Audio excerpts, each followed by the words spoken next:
the training just to, for the stuff that we do, I mean, especially if you're going to do the long course stuff, I mean, I'd see the vitamins as just kind of a no-brainer because... That's in my other cabinet. Oh, yeah. And this rampant sickness went through my house this past week, and knock on wood, I didn't get it.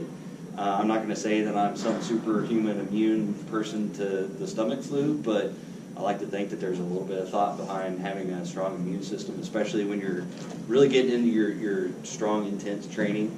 I mean, you're going to deplete your body, so I think that's important. So that's just upstairs in my bathroom that I do morning, evening. So I had to put coffee in there because I do coffee in the morning after my workouts. After? Yeah, I don't do it before because then might spend some time in the bathroom. So for me, and this is what trial and error, I found that caffeine I am sensitive to in the GI area. So I don't do it on race day because I don't want to spend the last second in the porta potty before the race. Because nerves are enough. I don't need caffeine to kind of add to the mix. But sometimes during the race, I would do the performance. That's just like the pre-workout. So I do that in my drink. So it's got a little bit, I think it's like 20 calories or something like that. It's pretty minimal, but it's got a little bit of a kick to it. So it kind of gets you going a little bit. It's kind of that primer. But I don't even take a full scoop. I just do a half. Like I said, I'm kind of sensitive to things like that in the morning. So it's like, just sip it as I'm going through doing my workouts. Like I said, this is kind of my morning mix. So this is my process. I go home every night, and this is the first thing I do. My wife gets aggravated with me. She's trying to cook dinner, and I'm like, put it in the fridge. I'm done. So, I've got the UCAN, the super starch that I do. I do it more of an after workout. I don't do it during. It's more of a recovery thing, but it's also got kind of an energy side effect too that, you do your morning workouts and you're in your car and you're kind of like, I'm so tired, but that kind of helps. It's a nice steady energy ride, with the starch. It's not, high with the pre-workout and then a crash. So like I said, I put it in my shaker bottle. I put a little cocoa in there for fun. It's got a little bit of fat to it too, so kind of have it in there. My old-fashioned notes, my banana. So nothing too. That's great. Wild. Yeah. I got the UCAN too. I've actually started using it before in my spin classes, my cycle classes. I find that's actually been super helpful. I don't know, I must not been getting enough calories because it's been great. So UCAN, like he said, it's a slow-burning carbohydrate. It's a little bit bigger. They put water inside of it. It's actually just cornstarch that they put hydrolyzed, and it's so big that it burns slowly. So some people like it, some people don't. I used to be all in on it. That's kind of my personality, all in, and it's all I took for Ironman Texas.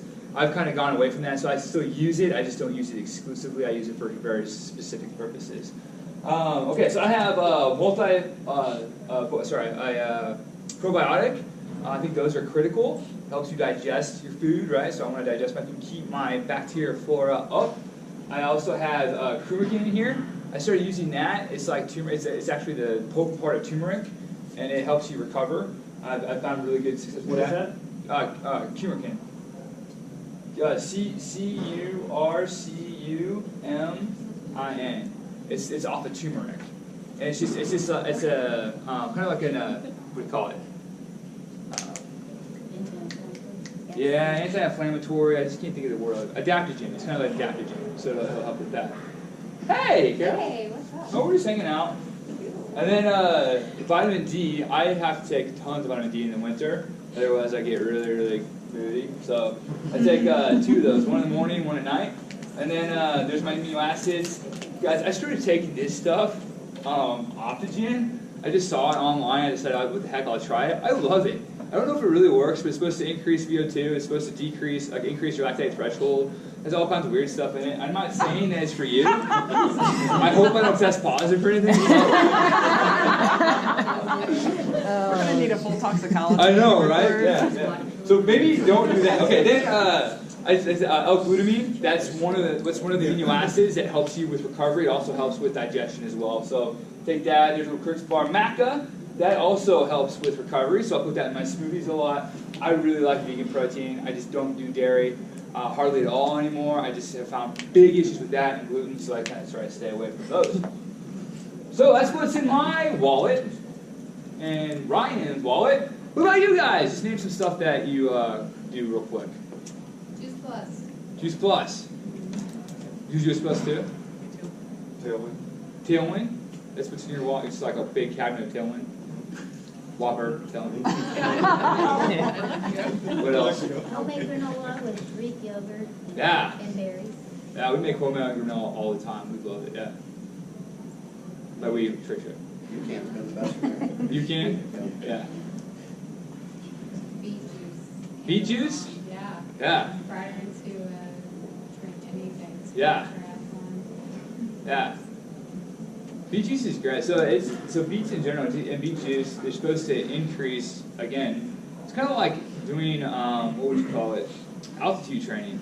It's supposed to increase oxygenation. And a lot of people swear by it. There's responders and non-responders going to get in that. That's cool. Yeah. I'll do UCAN before a race. And also Yeah. I got tailwind if I'm on a long bike ride too, because I'm like you. I used to do straight UCAN, but then kind of went away. Yeah. Do UCAN at the beginning of the race and swap over to tailwind. And post recovery, I'll do like a protein along with like a half a scoop of UCAN, kind of like what you said. It kind of keeps my carbs there in my level, so I don't Perfect. go down. I don't spike down. So. Yeah, that's good. That's So good. when you're talking tailwind, is that just the powder you put with water that's kind of like a Gatorade, but it's better stuff? Yeah. Tailwind? So it has more maltodextrin in it, a little less of just fructose glucose. So it's a little bit better in the way that it's absorbed, supposedly. I found that. Does not mix up with the Christina. So we talked a little bit about this. He talked about the end of Ironman. So sometimes some of these other things that all kind of poo-poo can be beneficial. So like at the end of a marathon or a half Ironman, like everything's going like to hell. You got 3 miles left or whatnot. Sometimes, and I wouldn't try this just on race day, it can be very beneficial to like just take Coke, right? Once you go on it, you can't go off of it. Like once you want, you're burned so fast. But, right, let's say you're like 10K out and you're just like, oh my gosh, I'm dying or whatever. Sometimes that can be helpful because it's just, 40 minutes. And over an hour with that stuff, you start to crash big time. So that's at least what I found. Research points to that too. So, sometimes you can take some simple sugars in during that time. I would play with it. My neighbors, they're ultra runners, and they kind of swear by Coke and Mountain Dew, what they do, but they'll shake it up and defizz it or whatever before they'll It's drink flat it. Coke. Is there anything It's behind flat. it? Yeah, it has to be Race flat. course. It has to be Okay. flat. It has to be flat. It got me through a half Ironman. Yeah. So here's another example. Goo Roctane. Goo Roctane has a little bit of amino in it. Has a little bit of the fat that I keep talking about. It has the same amount of carbs. I'm not a big fan of goo, but sometimes, in some instances, this can be beneficial. Actually, during nationals this year, I needed something that was really quickly absorbable. I wanted the energy. It was actually under 2 hours, but I wanted to perform at a really high level, so I was taking them in. And I took 2 of those, 3 of those, I can't remember, something like that, and it worked fine until I drank Gatorade, which is a bad idea, and it wasn't very good. So be careful with that. I want to get through this part quick. Proteins, they can be health beneficial. Be careful with how much you use. No more than 2 grams, I would say. BCAAs, I talked about that, right? I talked about MTCs, not MCTs. Right, I am right. I mean, I'm change triglycerides. I always do it wrong. Be careful with that because it can cause GI issues if you take too much of that. Again, like modest amounts, 1 to 3 grams at first. Where do you get those? Coconut oil is a really natural source of that. And I actually cooked that. I actually cooked my pancakes in that too, on purpose. I found that I can take it in during long races. Electrolytes, very important. Very important. You could screw up nutrition in a half Ironman. You could screw up nutrition in a half Ironman. You could screw it up in a marathon. If you screw up electrolytes, you're not going to make it. You just won't make it. So Ryan was lucky; he was dehydrated. Most people actually are not getting enough electrolytes. Personally, I have to take like a gram. I have to take 1,000 milligrams per hour if I want to go in like ambient temperatures, 80 degrees, not 70, 80 degrees. Kurt, don't you take a lot too? How much do you take? Probably a gram. Yeah. Or more. Yeah, or more, right? Some people might get away with 500. You want to test that in all different circumstances. I can tell you that whenever I'm down, and I'm bad about this. Whenever we will have workouts in the morning at for 2 hours, and I go teach a cycle class. Like I will walk away totally dehydrated even though I'm drinking water because I'm not taking any electrolytes in right now. Why? Because I keep forgetting to buy them off of Amazon. So it really is important. If you're gonna like do, once we get into real training, like I will not screw around with that. So electrolytes are absolutely important. How do you figure out how much you need? You want to do the sweat rate for water. For electrolytes, the only way to do it is to test it. If you see lots of salt on your skin, I bet you're not getting enough. That's a good way to kind of decide. You want to play with it because the only way you can test it is in a lab, and we just don't have that ability. What do you think, Ryan? I was just going to throw in there, be careful too not to go to the wrong dark side of the force, I guess I would say, of taking in too much. That was my past mistakes, was thinking, oh, I'm salty, I'm sweaty during my races, and that was a horrible one, so I've learned my lesson, taking more electrolytes, maybe do more chews or more goos or something like that, because I wasn't getting, just water wasn't doing it, and Gatorade's doesn't agree with me. So I kind of capitulated to the other side of, I'm doing pretzels and grapes. It's like, grapes, it must be, it's got some, minerals in there, some good stuff. Yeah. So, it kind of got to a point up to Ironman Texas where I was taking in too much. So I kind of went back to the drawing board and said, during my training, let's see what I can do with as little as possible during training, for long workouts or intense workouts, and can kind of gradually work it in, not just 1 gram, and just go with it. It's kind of, it's individualized per person. So I just warn people, when you get off the bike ride, that's not the time to start hitting the buffet at the aid stations, thinking I need electrolytes, give me the chips, give me the pretzels, and just load up, and then run on down the road like you think you're going to hit race pace, because you're going to hit race pace, and then 2 miles later you're going to either race pace your food out, or you're going to be walking for a long time. Yeah. Make that GI distress go away. It's individualized, and that's actually why I take straight electrolytes. I don't mess with anything else. I take them by the pill rather than in a substance because I want control over it. So like on the bike, I'm taking in a certain amount of fluids. I have a pre-mix made of exactly what I want to take. How many grams? About 60 to 70 per hour. So I have a pre-mix made. And then I have water that I'm taking in. I have that. Separate from that, I have electrolytes because I want to control it based off of what's going on. So it's good. So I use Salt Stick. Oh, you said that Salt before. Stick. Okay. Salt stick. And that's the one that I found that I have the best because it has all this stuff.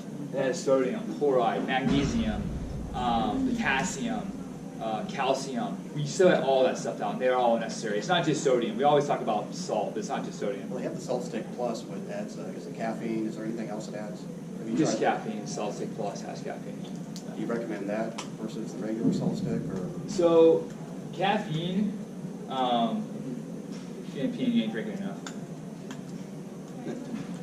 Caffeine can be helpful, so I'm glad that you brought that up.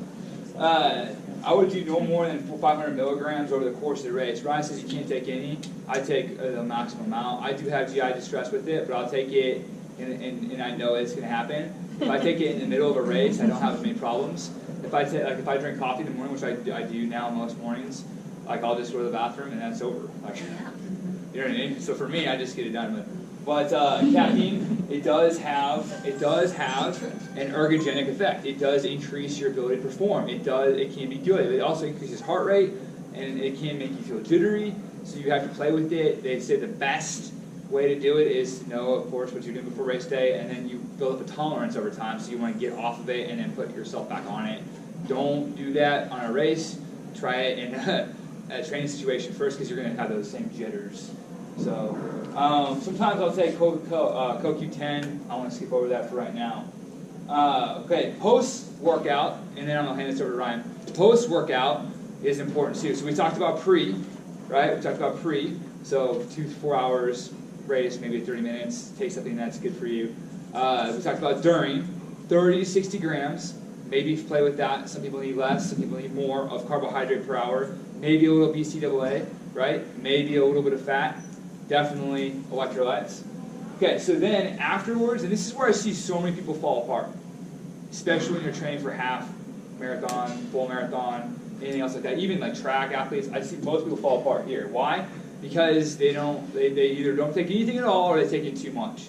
Right after you're done working out, you want 16 to 20 grams of carbohydrates. Simple carbohydrate. So fructose would be fine, depending on who you are. Sucrose could be fine, right? Maltose could be fine. So any of those simple sugars could be okay.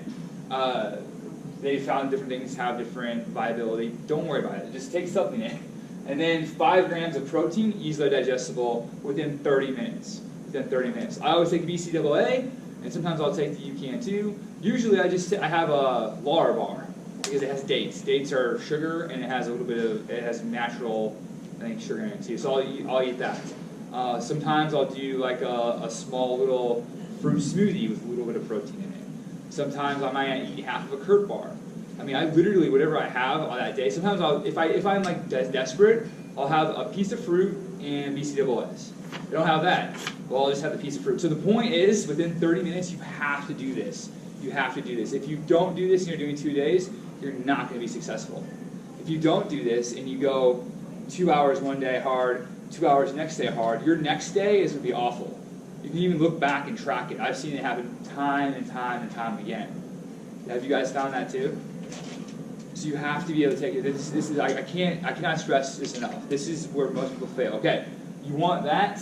You can take glutamine, accelerates recovery, and then it's going to help put glucose back into the muscle. This all helps you heal. All this helps you heal. Get hydrated. That's extremely important. How hydrated you are after that exercise bout is going to represent how hydrated you are after the next exercise bout. You might have to do a take 2. We're getting pretty close on time. I'm not good. Okay. So that's important too, right? How much water you take in and how much you're absorbing is going to affect your next workout. So you need water, you need that. Then 30 minutes later, then like an hour later, then go back to your normal eating. They say about an hour later, whatever it is that you usually eat, which Ryan's going to talk about, right?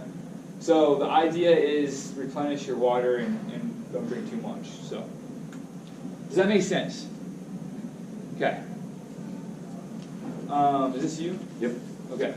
So that is me in a nutshell. I'm going to turn this over to Ryan, and he's going to go more general. Yeah, so I get the question a lot is, hey, by the way, on top of this Ironman training, half Ironman training, I'm looking to lose weight. So this is the other side. So what Josh, and I read through the slideshow, and I was like, I think other people